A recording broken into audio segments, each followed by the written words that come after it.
ધારામાં ખૂબ જ મોટો ભ્રષ્ટાચાર થવાનો આરોપ મૂક્યો છે, શું છે હકીકત?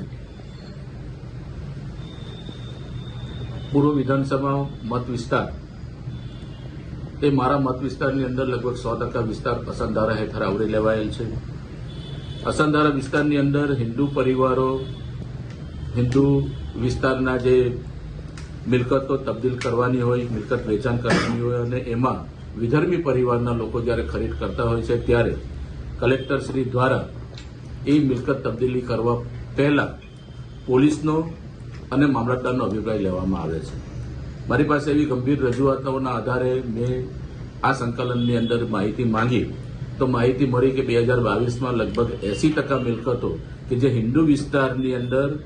વિધર્મી પરિવારે આ મિલકત તબદીલ કરવાની માંગણી કરી હોય તેવી મિલકતો પર હકારાત્મક અભિપ્રાય મારા વિસ્તારના 5 પોલીસ સ્ટેશનમાંથી આપવામાં આવ્યો અને એ જ રીતે 2023માં લગભગ 85% મિલકતો ઉપર હકારાત્મક અભિપ્રાય આપવામાં આવ્યો અને આવા હકારાત્મક અભિપ્રાયને લીધે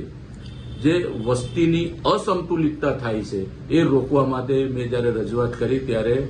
સુરતના પોલીસ કમિશનરશ્રીએ અમને ખાતરી આપી છે કે હવે એક તરફી માત્ર પોલીસ દ્વારા જ આવી રીતે નિર્ણય નહીં લેવાશે, પરંતુ પોલીસ અને મામલતદારશ્રી રૂબરૂ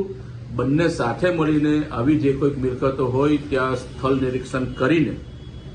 પોતે અભિપ્રાય આપશે અને એ અભિપ્રાયના આધારે નિર્ણય લેવાશે. તો ભૂતકાળમાં આવા જે કંઈ નિર્ણયો લેવાયા છે તેના બાબતે પણ અમે રાજ્ય સરકારમાં રજૂઆત કરવાના છે કે એ રજૂઆતના આધારે જે કંઈક ખોટી રીતે ભ્રષ્ટાચાર કરીને આવા ખોટા અભિપ્રાયો અપાયા હોય, આવા હકારાત્મક અભિપ્રાય અપાયા હોય તો એની ફેરવિચારણા કરવાની પણ અમે